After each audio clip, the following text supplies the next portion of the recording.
He's been serving Parkinson's families in Oklahoma for quite some time. But we're really glad to have him with us here tonight. He's also going to be again with us in 2 weeks from tonight, and he'll be talking about research and Parkinson's. So, especially those of you who are caregivers, whether you're a friend, spouse, child, brother, sister, whatever the relation is, we often remind patients that when you are diagnosed with Parkinson's, it's not just your problem, it affects other people. And I think what you hear tonight from Dr. Klos is going to give you great reassurance and equipping. Due to the lack of formal training, self-doubt, conflicting ideas from outside sources, most Parkinson's disease caregivers struggle and experience frustration in caring for their loved one. The challenges in the early, intermediate, and advanced stages of Parkinson's vary widely. This evening, Dr. Klos will present practical solutions and applications that he has learned from extensive research as well as his own experiences as a caregiver for his mother with Parkinson's disease. These findings can also be found in his upcoming book, You Are a Better Parkinson's Disease Caregiver Than You Think. Dr. Klos works at the Movement Disorder Clinic in Tulsa. He is a movement disorder specialist, completed his fellowship at the Mayo Clinic in Rochester, Minnesota. He has a passion for helping not only the patient, but the entire family, and he is excited to share his findings with us tonight. So Dr. Klos, welcome, and we'll turn it over to you. Okay, wonderful. Thank you, Bruce and Matt, and everybody from the foundation for inviting me to be a part of this wonderful Blitz event 2020. And thank you for joining us this evening from your homes. It's really exciting for me to actually see faces without a mask on for the first time in many, many months. So I probably don't recognize people anymore without a mask. So thank you for joining. It's great to see some wonderful faces again. And hopefully one of these days we can take the masks off again and be back together in person. But again, I want to thank you for joining us tonight. We would love to know where you are joining us from. If you can get to the chat box real quick and just type in, the city or location of where you're joining us tonight, we'd love to see where you're coming from to join us. And hopefully we're reaching out beyond Tulsa tonight, all over the state. But it's always exciting to see who might be on these meetings. The other day we were in a support group meeting, and there was a nice lady from Rhode Island that had joined us, and so it was exciting to kind of compare notes across states. So we'd love to see where you guys are logging in from tonight to join us. I see Bigsby and Collinsville, Muskogee, Norman. Fantastic. Thank you for joining us. Great. Well, again, thank you. And I want to, like Bruce said, mention that tonight's talk is really designed for the care partner and the caregivers taking care of loved ones with Parkinson's disease. That doesn't mean if you have Parkinson's disease, you need to sign off right now or go do something else. We certainly want you to be a part of tonight's program, and hopefully you could share some of our thoughts tonight with a family member or more of your own. And if you do have questions at the end, we invite you to chat those questions in so we can do our best to answer the questions. But I do look forward to being with you again later this month. We'll talk about what's hot going on in the research world, what's new in the pipeline coming for Parkinson's disease, the trials that we're doing now here in Tulsa as well, but also all over the world. So please join us for that event as well. But tonight we're going to focus on caregiving for Parkinson's disease. And I think this is a fitting topic for tonight, starting November, because you may not know, but this is National Family Caregivers Month. And so we do want to celebrate our care partners and caregivers for all the wonderful things that they do. And if you stay on to the end of this program tonight, I have a free gift that I'd like to give you guys for participating tonight and staying on with us near the end. So stay tuned for that. I'm going to give you a link to a gift that I want to share with you that hopefully will be helpful along with your journey and your loved one. So I want to start tonight. Before I start sharing my screen, I want to start with a story. This is a true story from my practice. And this happened years ago. I was leaving an award banquet. I was walking outside. It was kind of cold and rainy, and I was following a nice lady in front of me, this grandmother. She was with her husband, and then several of the grandchildren were walking with her, and they were starting to go down a short flight of stairs right in front of me. And so as I was following them down the stairs, suddenly the grandmother's legs just sort of slipped out from underneath her, and she fell. And she fell right on her back, kind of square on the back. Thankfully, she didn't hit her head. She wasn't knocked unconscious, but she was obviously in terrible pain from the injury to her back, and she couldn't get up right away. And none of us that were just right around her could have grabbed her in time. It just happened so quickly.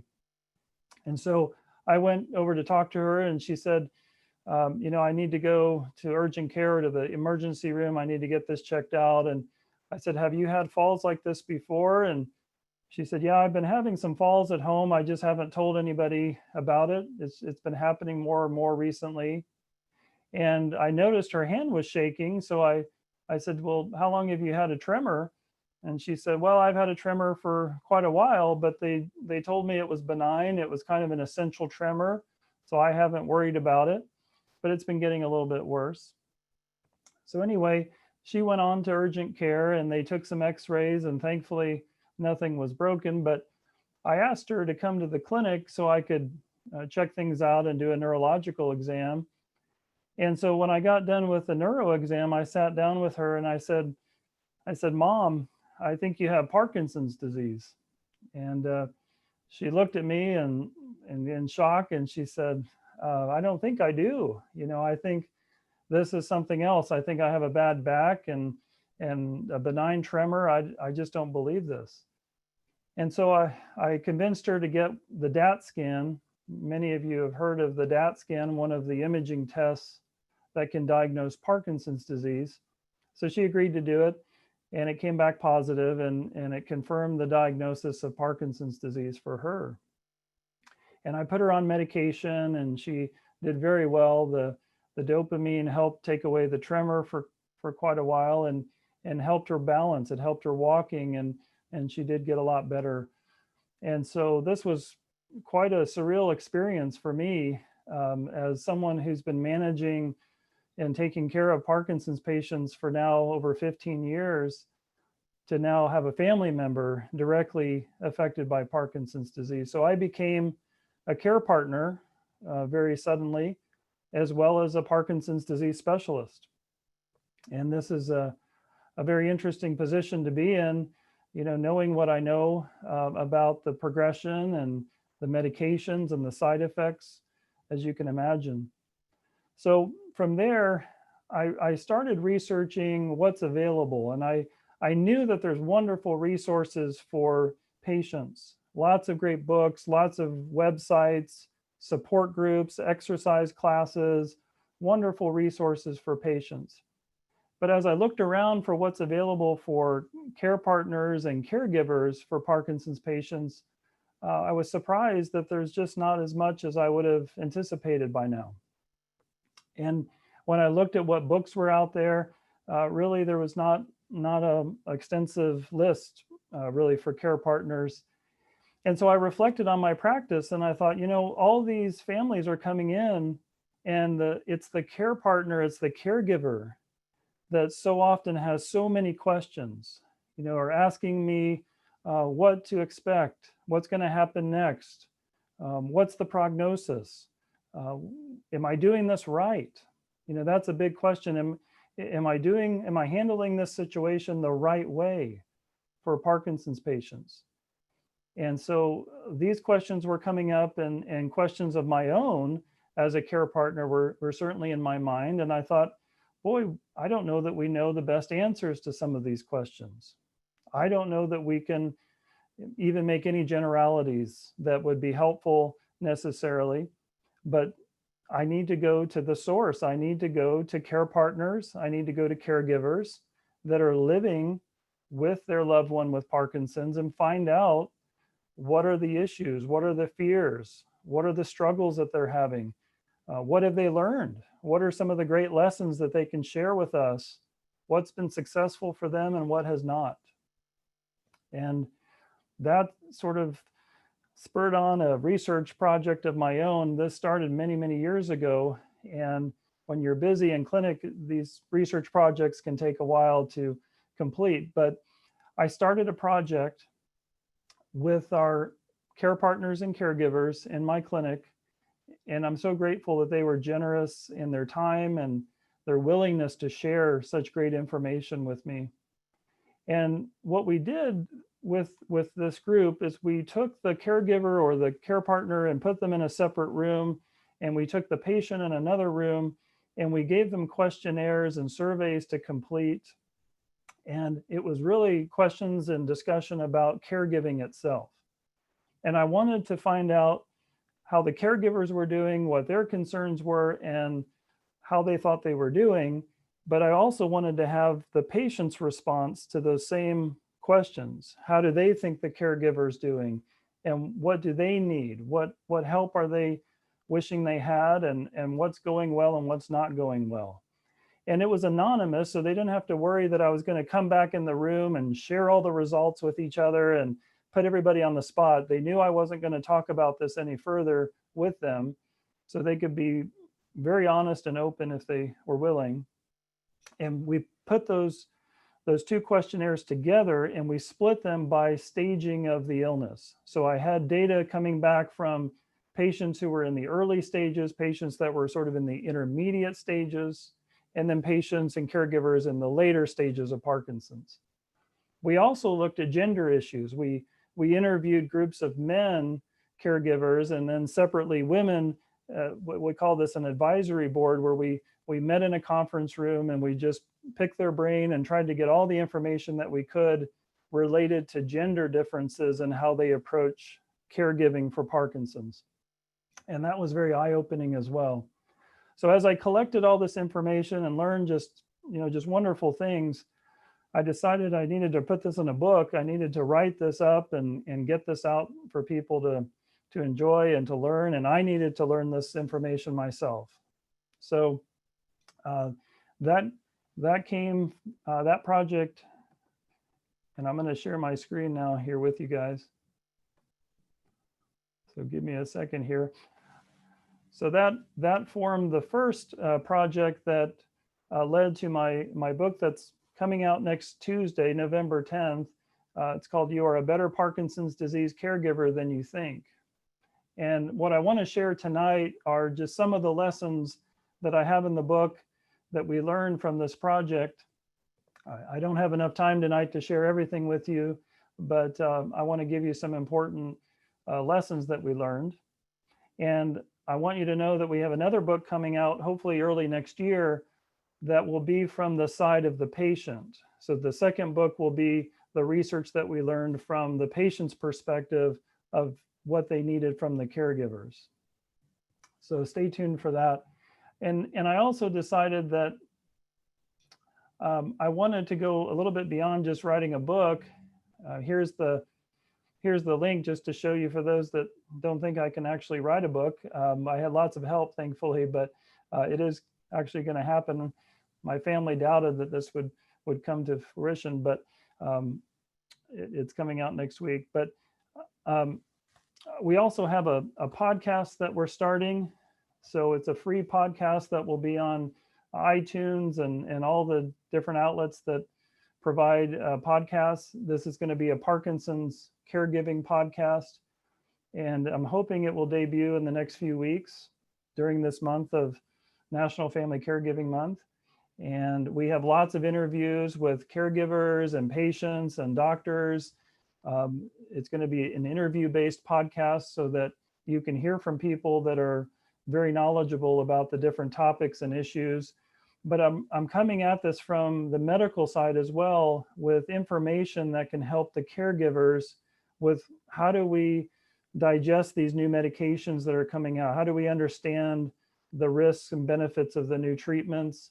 What are some of the caregiving aspects that we need to know for the different technologies, the different procedures, for research, just all kinds of issues that we'll explore together on this podcast. So stay tuned for that as well.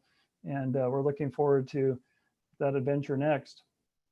So anyway, I'd like to shift gears now and talk a little bit about one of the concepts that we learned from our caregivers and our patients. And I put this together, I call it the PLEASE method, or PLS. But if you just say please, it's easier to remember this. And it really highlights the three areas that the caregivers and the patients were telling us that were most important in their journey dealing with Parkinson's disease. So I really want to focus on those three items tonight and share some of the details with you. And I'm going to share some stories with you as well regarding these topics. So I'm going to start with P, which is for patients. And as we all know, Parkinson's disease is a condition where the individual, thankfully, will have nearly a normal life expectancy. So patients will live for many, many decades in many cases. And so this is not a short illness. This is a long process, and it brings a lot of challenges over the years. And so the family, as well as the patient, really has to build patience in dealing with all of the challenges and struggles that come with this disease. And on top of that, we have a condition where the hallmark of the condition is something called bradykinesia, which is slow movement. So we have a condition where an individual is not moving as well and not moving as quickly as they used to.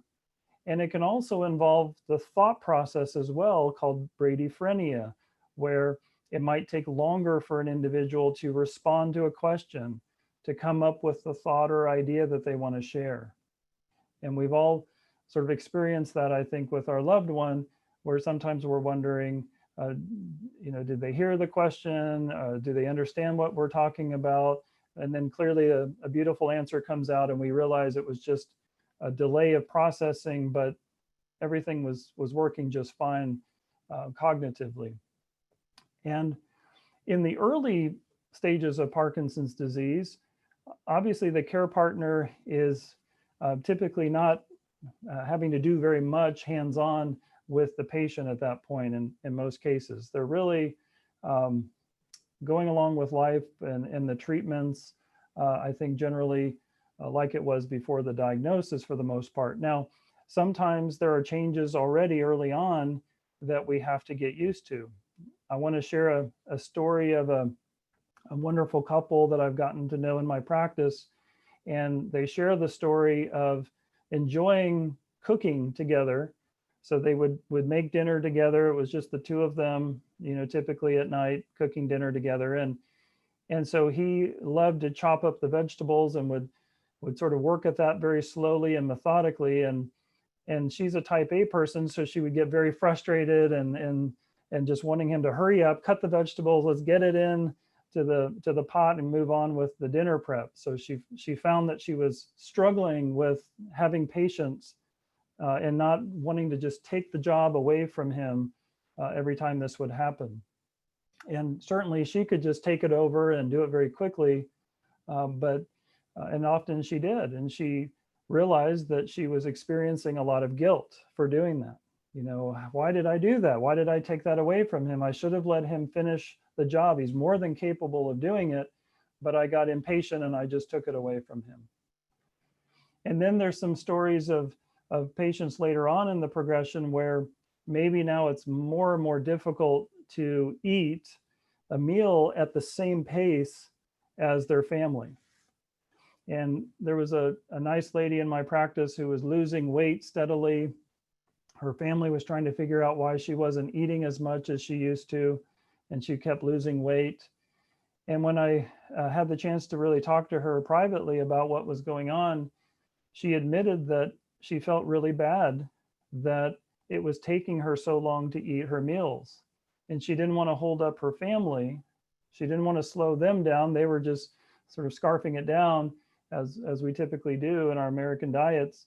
And she just didn't want to disrupt that flow. So she would tell them, I can't eat anymore, or I'm full, and would stop eating, even though she was really hungry. But she was making changes to help her family. And that really opened up our eyes to what some of our patients may be dealing with, but not communicating to us on a regular basis.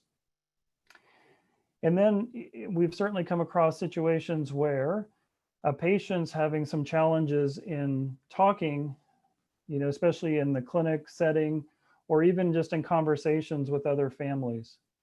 And so they're at the dinner table, or they're in a conversation, and the family finds that it's just much easier if we speak for the patient. If we just take over and speak real fast and get the story out on time and keep the conversation going, and just let the patient kind of sit back and listen to the conversation. And it happens in the clinic all the time. We have patients that can't get a word in throughout the whole interview, and I have to call a timeout and say, please, nobody else talk. Let me hear from the patient what's going on. How do they feel? And one gentleman that really kind of broke my heart years ago, he was quiet, almost every visit, and wouldn't share even when I asked him to share his feelings. And so one day I just realized I'm not going to be able to get information from him unless I ask politely to have his family leave the room. And I just can talk with him one-to-one. And so the family was upset that I was kicking them out temporarily, but they agreed to leave and go out to the waiting room. And I talked to this patient, and he broke down in tears and was very sad. And he said, it feels like I'm living on an island or in a prison, and I'm isolated. I cannot reach other people because it's difficult for me to talk, and my family is doing all of the talking and all of the work for me, and I can't express myself and communicate. And he became very depressed about that situation. And so we were able to open up a dialogue with the family. We were able to discuss ways that we could bring him back into conversations and listen to him. And boy, that really made a big difference in how he felt and how he was doing through that process. So another example that I just want to share quickly about patients is in the more advanced stages when our loved one might be struggling with a dementia. And so the patient may have, unfortunately, the tendency to repeat themselves very often, or just forget over and over what was said, and therefore not follow through with directions, or not follow through with remembering things. And I can tell you about a gentleman who was doing a fantastic job taking care of his wife, but one of the struggles he had was that she was hallucinating. She was seeing people in the home, and she really believed that these women were coming in, to have an affair with her husband. And it was very disturbing and very upsetting to her. And she was very paranoid about this. And she would yell at him and scream at him to tell these women to leave. And he just couldn't figure out how to convince her that no one else was in the home. It was just the two of them. And he would lose his cool very quickly. He lost his patience on a daily basis and would yell back at her and tell her to stop accusing him and tell her to stop doing this.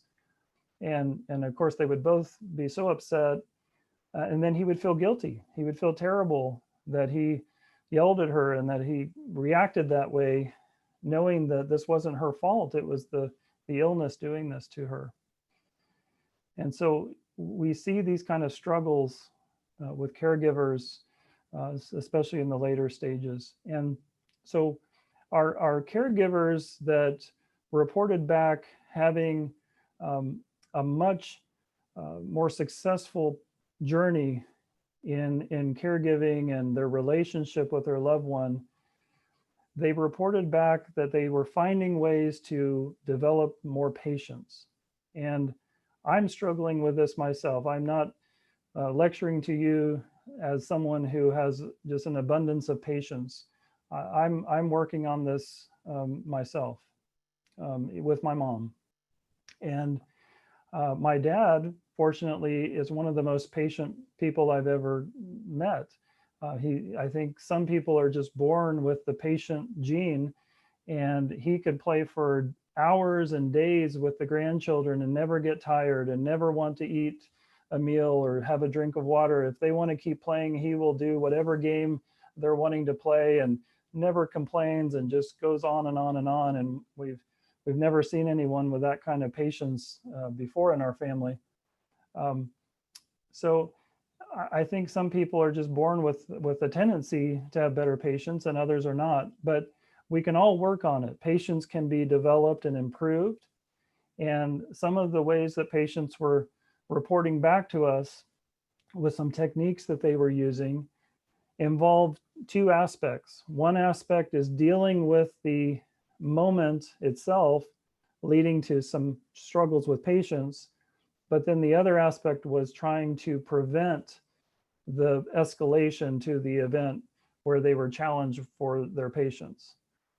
And so dealing with the episodes, many of the caregivers said that they realized that the events that were precipitating the struggle of patients were typically when they were too busy. They had too many things planned and their schedule was too tight, too many things scheduled. And they would lose their cool, they would lose their patience because they're trying to rush their loved one to get ready. We got to get out the door, we got to get to this appointment, we got to get to the exercise class, and we haven't left enough time to let the patient get ready and to do this in a more successful way. And some caregivers said, we just had to learn to say no. We just had to start picking certain activities that we just had to say no to, that it was just too much. And it wasn't worth the fights that we were getting involved in to try to make everything happen. And of course, a lot of this was before the pandemic. So I know time has slowed down considerably for most of us, but it certainly is something to keep in mind. And so I think if we also think about visualizing our behavior. So this is a technique that a lot of caregivers use. They thought through scenarios where they tend to lose their cool or lose their patience with their loved one, and they would visualize a different response. They would think through, how can I react differently? How can I approach this with a different reaction? Maybe instead of getting upset, I choose to give a hug to my loved one instead and show love instead of anger, and sort of practicing that idea in their mind so that when the moment came, they might have a better chance. It may not happen every time, but they might have a better chance to react the way that they wanted to react and not feel so guilty about what happened. Of course, there's many other triggers, but if the event happened and a caregiver just couldn't avoid a situation, they told us about things that really helped relax and calm their anger or their frustration at the moment. And one of those was just taking a moment, either counting to 10 silently or saying a prayer, or just, taking yourself away from that space for a few minutes. One mentioned that she would go to her bedroom and grab a pillow and just scream as loud as she could into the pillow so her loved one wouldn't hear it, and then go back to the situation and just feel like she could handle anything. So just finding ways to try to calm and to try to react in a way that's in a more loving and more supportive way than how we naturally want to act in those situations. And then respite, of course, is so important. I think we need to find ways that we could maybe bring a caregiver, a professional caregiver in certain times of the week, or a friend or family member that can give us breaks so that we can get out and have some time and space to regain our energy and regain our enthusiasm for the love and caring that we put on a daily basis. I'm going to move on to the L. L is for leadership. And this really came across in the research in an interesting way. a lot of the care partners and caregivers were very concerned about how they were going to handle the family situation and sometimes even a family business. So maybe their loved one with Parkinson's was running a business, or they were the one in charge of paying the bills and doing the taxes and handling all the major decisions for the household. And as the condition progressed on, they found that now they were having to take over those jobs and tasks. And they might find that as I reach out to my loved one for direction, maybe they're not able to make those decisions or to help like they used to. And that created a lot of fear, a lot of anxiety for the care partners and caregivers as they thought about, well, how do I do this? I don't have any experience. I don't know what I'm doing. Are we going to have enough money? Who's going to work? Where is the income going to come from? If we don't have long-term care insurance, how are we going to handle what may come down the road? And so these were very common fears and concerns. And then there was this transition that caregivers had where now they're really taking over as the disease advances. And not only are they dealing with the family situation, but now they've become the leader of their loved one. They're the ones leading them to the appointments and to the exercise classes and helping with the medications and helping with other needs of the house. And this is quite a monumental task for someone who was sharing those responsibilities with their loved one in the past. And so leadership is challenging. And I like the analogy of a tour guide. If I was just recently taking my oldest son to look at some colleges, and they have tour guides that take you around campus, and of course they're walking backwards and they're leading you through the campus tour, and constantly good eye contact, good communication happening, but they knew exactly what's going on with the group. There was good instruction of what was coming and how long we would be out and where we would return to. And they certainly didn't approach it by saying, okay, come on, follow me, and then just take off down the road. They were very interested in leading the group and staying together and communicating. And so I think as we become leaders of the family and leaders in the relationships, our roles change, and we have to think about being a leader and directing some of this communication where maybe we haven't had to do that in the past. Finding ways to come to agreement, communicate some of our needs, and then also being able to delegate. So good leaders can find help, they can find people to assist them so they don't have to take on everything. Our great caregivers were finding, great resources. If it wasn't a family member, it was through great foundations like the PD Foundation of Oklahoma, finding people that could connect them to someone who's an expert in that area who could guide them to get the help that they needed. And then finally, the S is for servant attitude. And this one's a little tricky because I don't want to come across as saying that the caregiver's needs are not important, because they certainly are. And we all know that we can't be successful caregivers if we don't take care of ourselves. But I think the really happy, really successful caregivers that I saw through this research project were people that took the attitude of putting their loved one with Parkinson's disease first, really prioritizing their needs, and then really making sure that they could adjust their schedule, adjust the activities to keep those priorities in check, but not to their own demise, of course, but really in conjunction. And so I want to share a story of one of my caregivers. He used to do a lot of running. He was a marathon runner when he was younger, and then he still enjoyed running, sometimes 2 or 3 miles a day. And as his wife developed the more advanced stages of Parkinson's disease and was in a walker and having more trouble walking, he heard the message from us that she needs to exercise. We need to keep her walking. She needs to keep going and working on her balance. And so instead of giving up, his outlet of exercise and compromising his own health, he figured out a way to make this work for the two of them.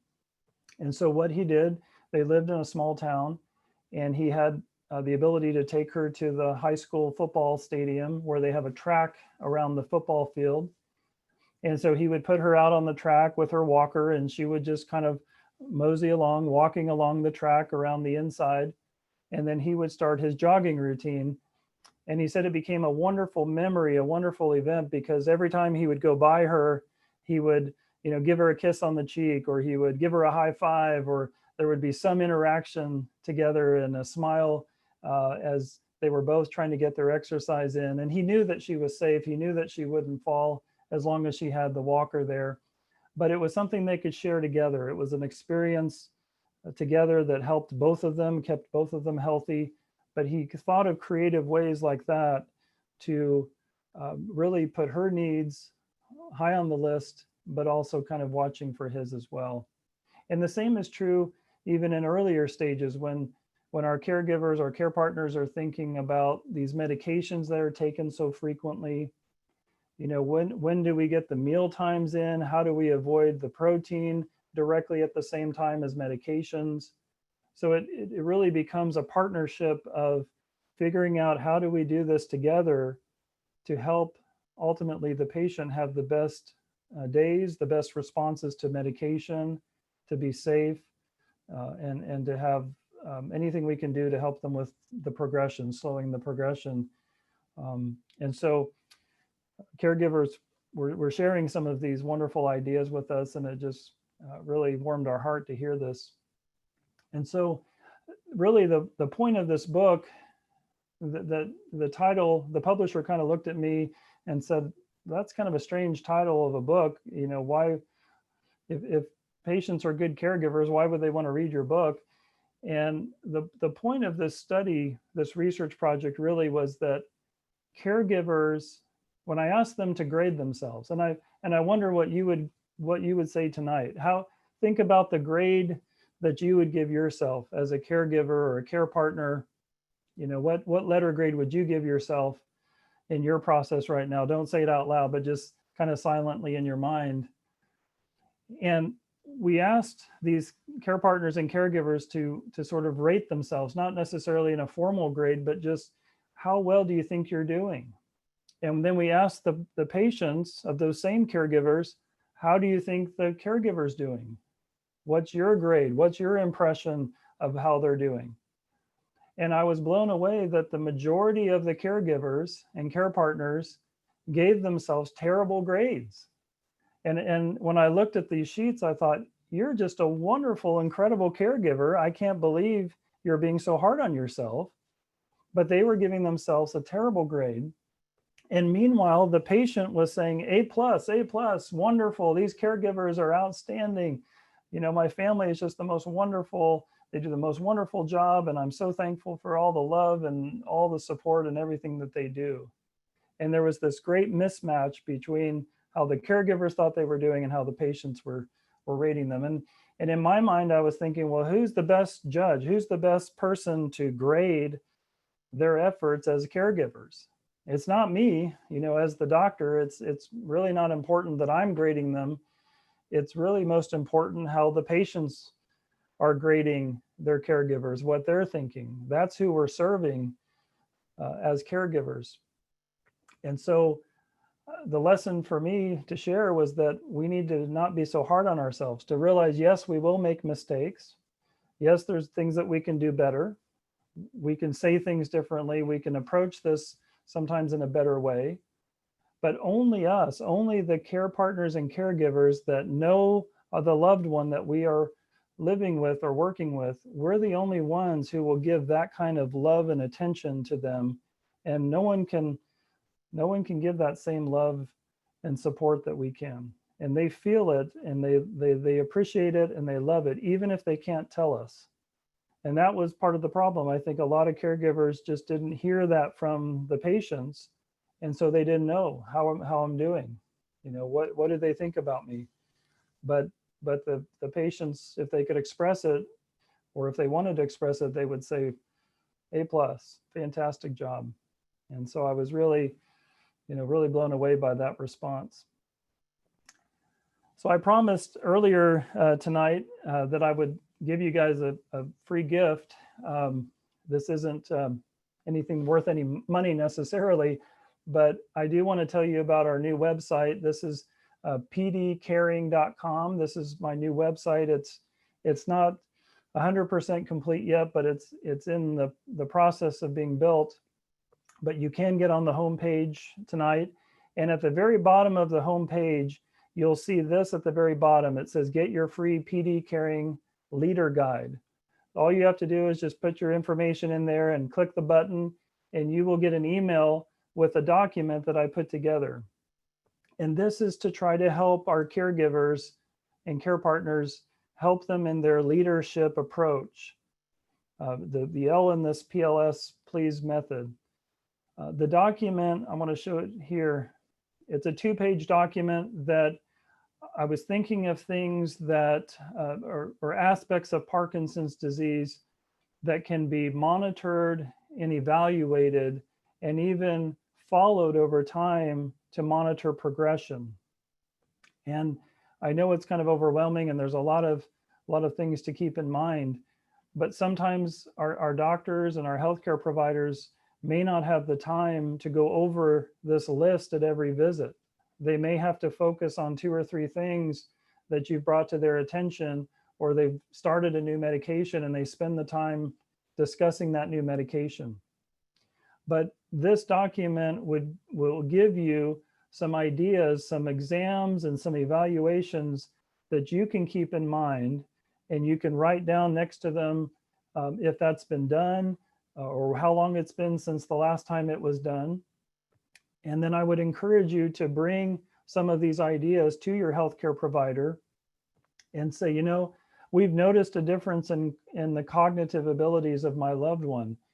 Should we have a neuropsychometric test? Should we see a neuropsychologist about this? What benefit would that test give my loved one and myself in dealing with Parkinson's? Do we need an MRI evaluation? Would that help us understand more about what's going on cognitively? Have appropriate laboratory tests been done to rule out other treatable causes that can affect cognition, including medications that are so often added to the list, and then we find out later that medication may be affecting memory and cognitive performance. So that would kind of remind you, have we talked to our primary care physician? Have we talked to our neurologist about reviewing the medication? Is there anything on the list here that you can see that could cause a memory problem for my loved one? And just asking those simple questions, maybe not at every visit, but this just gives you a checklist of reminders that you may have to do periodically. And this goes through different aspects. It goes through mood and personality changes, sleep issues, exercise, gait and balance, working with our speech and physical therapy colleagues. Many may not know that the risk of melanoma is increased with Parkinson's disease. So has anyone looked at the skin of this patient in their life, maybe, or has anyone really done a full skin exam? These are not just areas of the skin that are sun exposed. These are areas of the body where melanoma can pop up. And the recommendation has been that we may want to consider having a dermatology exam on a yearly basis. Has that ever been done? Driving safety. This is something that I go round and round with my mom on, to her chagrin. She keeps reassuring me that she's fine driving, and I talk a little bit about that in the book, but monitoring safety of driving. And should our loved one have a motor vehicle department driving test? And if so, when was the last one? So this document can help you keep track of, well, how long has it been? Because the recommendation has been every 6 months. Nutritional assessments. And so I just kind of gave an outline of areas where you may want to keep track of what tests have been done, what areas could be affected by Parkinson's disease, and they may not be, but as maybe those symptoms come along, you can look at this list and say, maybe we should get this test done. Maybe we need to look at bone health. My loved one's starting to fall now. Let's make sure they don't have early osteoporosis and they're going to break a bone. Let's get the DEXA bone scan done and see if there's osteoporosis, because we can treat that. And we want to keep the bones nice and strong and healthy. So anyway, this list is for you. And I put an other on there because I may have missed something, or someone may come up with other ideas that they want to add. But this is just a little simple document that might help you as becoming the leader now for you and your loved one, of some things that you can keep track of that would help them, so they don't have to have all of this in their mind, or they don't have to kind of worry about what's been done. You can keep an eye on all of these things. And with all the different people that our patients see, it's often hard for one person in the healthcare industry to manage all of this, especially if you don't see them that often. So anyway, I hope this is helpful document for you. Please go to the website to find it. Please stay tuned to, this is the podcast that we're starting, Parkinson's Disease Caring Podcast. And we'll have those shows up soon. If you go to the website, you'll be able to find links to the podcast if you enjoy listening to podcasts. This is in development. We're starting a Parkinson's disease caregiving community where we'll have a forum online where care partners and caregivers can join us for questions and answers with a movement disorder specialist in this type of format, a virtual format, live, where you can get help and get questions answered. And you can also connect to other caregivers around the country who may have similar issues that are going on. So we're building a network as another resource to help in this journey together. And so with that, I want to close with a story. This is a story that's in the book, so I'm sorry if you do get the book and read this again, but this is a true story, and I changed the name of everybody in the book so that we keep patient confidentiality. But this story is about a man named Gerald, and he was telling me this story. It's a true story in the clinic, and he said that when he was 14 years old, he grew up in the Midwest. Money was pretty tight in his family, and he was doing work where he could earn credits at a local department store. And so he was, collecting all of these credits, and he was saving up the credits because you could trade it in for merchandise. And he had his eyes on a new bicycle that he wanted. So he was collecting all of these credits, and he finally got to the level where he had enough credits to trade in to get this bike that he was dreaming of. And so he came home one night and he told his dad, he said, "Dad, I finally got enough credits. I'm gonna get this bike, and I can't wait to get my hands on it. I've been waiting forever to have this bike." And his dad was excited for him. He knew how much he wanted that bike, and he knew that he couldn't afford it. So he was happy that his son had a way to buy this bicycle. But the father went to work the next day, and he was talking to a coworker, and the coworker said, "My daughter's birthday is coming up soon, and I just haven't been able to save up enough money to buy her the birthday present that she wants." And he said, "Oh, really? What kind of present is she hoping for her birthday?" And ironically, he said, "Well, she told me that she wants a new bicycle, and she's picked out a bicycle at the store, but we just can't afford it. And I'm so sad that we're not going to be able to give her birthday present this year." And money was really tight, of course, for that family as well. And so the father went home that night, and he shared this story with Gerald and told him about his coworker and the daughter. And Gerald was really quiet. He just was taking this all in and didn't have really much to say, but he couldn't get this out of his mind. And so later that night, he went downstairs. He found his father sitting in the chair, and he said, "Dad, I've decided that I want to give my store credits to your coworker. I want him to have the credits so he can buy his daughter that bicycle that she wanted." And the father said, "Gosh, that's so generous and wonderful of you, but I can't believe that you want to do that. You've been wanting this bike for so long. And he said, no, I've really decided I want her to have that birthday present. And so the next day, Gerald's father went to work, and he gave the credits to his coworker, and of course they were overjoyed. And his daughter ended up getting that new bicycle that she wanted for her birthday, and they had a wonderful celebration. And he was so thankful for Gerald's wonderful gift. In a strange turn of events, Gerald, many years later, met a nice young lady at a football game there in the local town, and they got to know each other, and eventually they got married. And on the wedding day, Gerald found out that this nice young lady that he was getting ready to marry um, was the person that he gave those store credits to. And he was looking at her. They were sitting in the exam room together with me, and he looked over at her with kind of a twinkle in his eye, and he said, she didn't know all those years until we got married that it was me that took care of her, that got her that birthday present. And we've been married for 58 years. I've been taking care of her with Parkinson's disease for the last 18 years.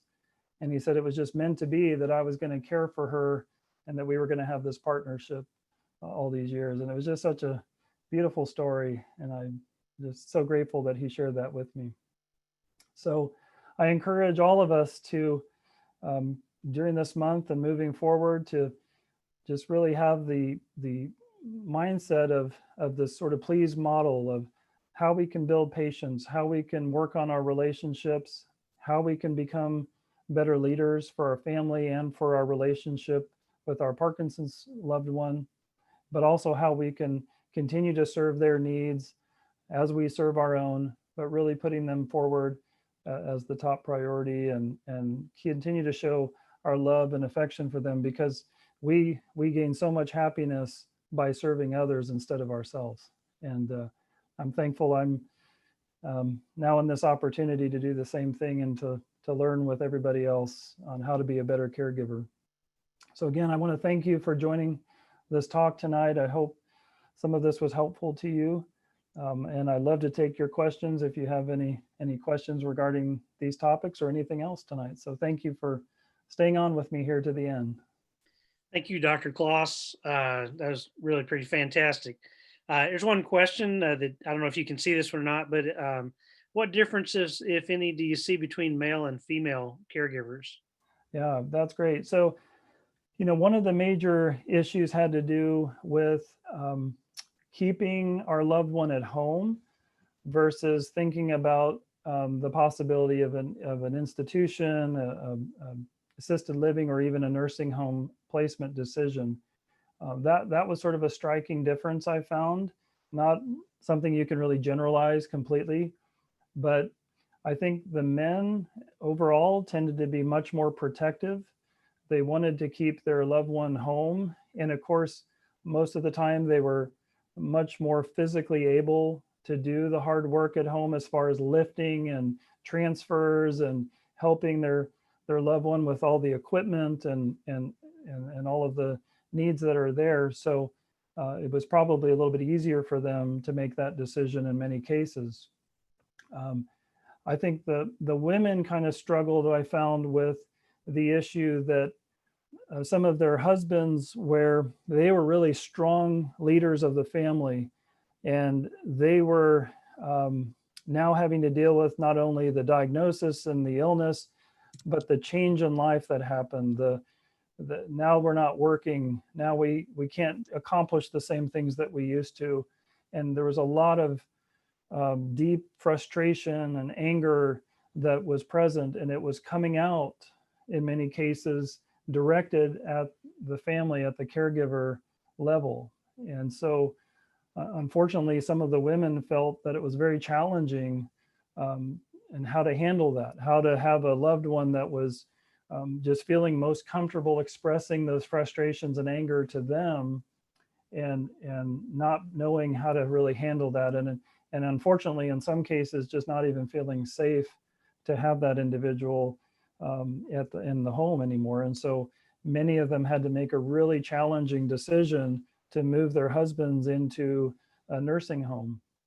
And it brought out, I have a chapter about the guilt and how difficult that decision was for these women and men who have had to make that decision, living with the guilt of, was that the right decision? Should I have moved them in to the facility and taken them away from home?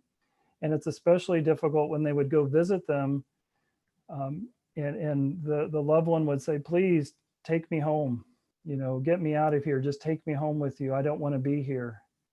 And so just tremendous heartache, tremendous struggles with that decision, and then having to leave and come back and deal with those feelings. I just can't imagine. And so those were some of the gender issues. And then I think we also learned a little bit about intimacy too, where the men seem to have more needs, ongoing needs for intimacy, and the women were saying, at the end of the day, after caregiving, I don't have any interest in intimacy. I don't have any energy left. Just, I need some rest, and so there was often conflicts and difficulties with those situations. So we tried to highlight some of those issues in the book as well, but really fascinating differences in how men and women were handling some of these situations.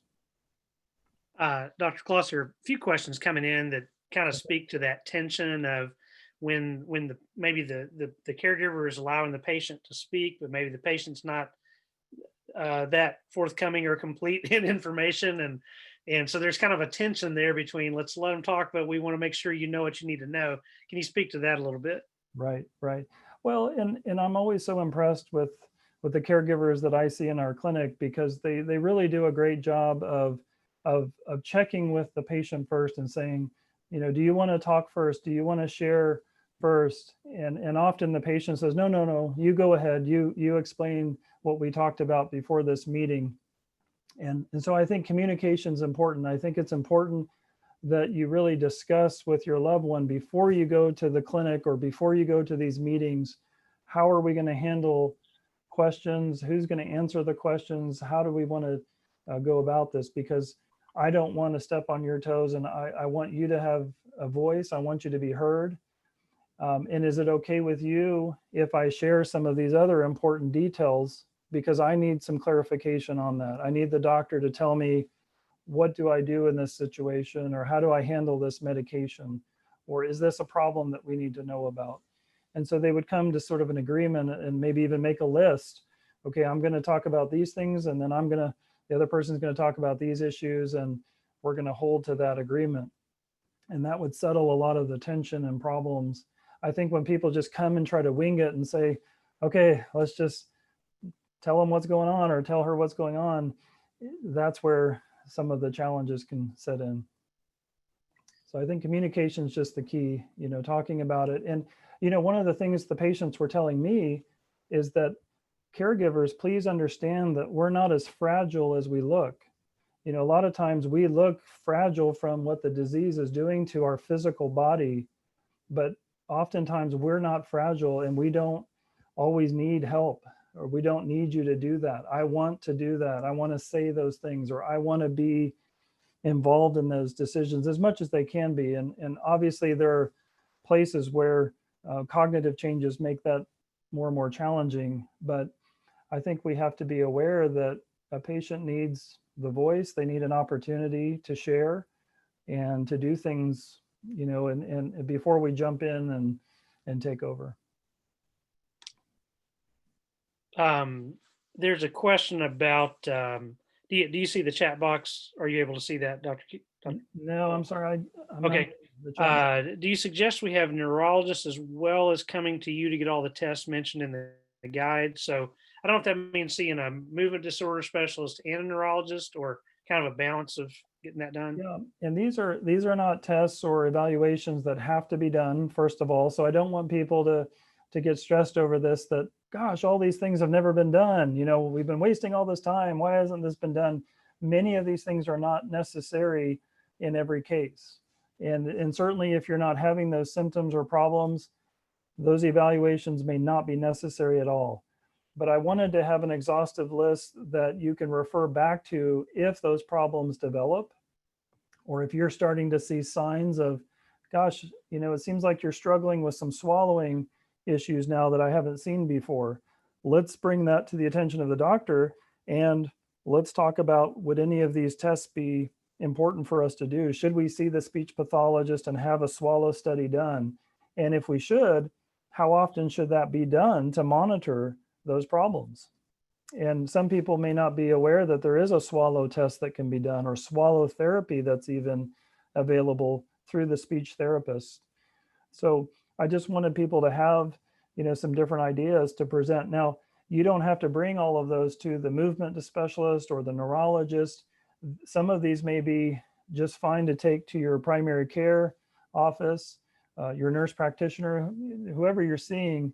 And sometimes they might be the more appropriate person to go to and say, have we checked these labs for cognition? Has a vitamin B12 been checked, or thyroid, when we do these lab tests every year? Or should we have a bone scan done? I don't know of osteoporosis in the family, but we're having some balance issues. Should we have that test run? Just kind of running it by different specialists as you feel is appropriate. And of course, you can bring it up to the movement specialist and let them help you as well. Well, this test may be more appropriate to discuss with a different specialist, but definitely think about it, or no, I don't think you need that right now. So it's just a guide. It's just a reference to have, so that you can put together some of the safety concerns that we need to be aware of. Okay. Hey, Wally's iPad, I saw your hand up, and we got you unmuted. So if you have a question, you can go ahead and ask. Does Dr. Klos have a Wally? podcast app that he recommends? Well, yeah, we're going to put that on the website. It's definitely going to be on iTunes, but it will be on other platforms as well, Stitcher and probably Spotify, and some other groups that I know people listen to podcasts. So it'll be easy to find once it comes out here pretty quick. We've got the shows taped to start the launch. We've got several programs ready to go, and it's just a matter of them releasing it to these different groups and then telling me where they've released it to. So as soon as I know that, I'll put it on the website, and then you'll be able to, wherever you download podcasts, you'll be able to type in the name and or my name, and I think you'll be able to find it. Okay, thank you. Thank you. One more question. We're right at that hour mark, so we want to respect your time, and we'll go ahead and put one more out there.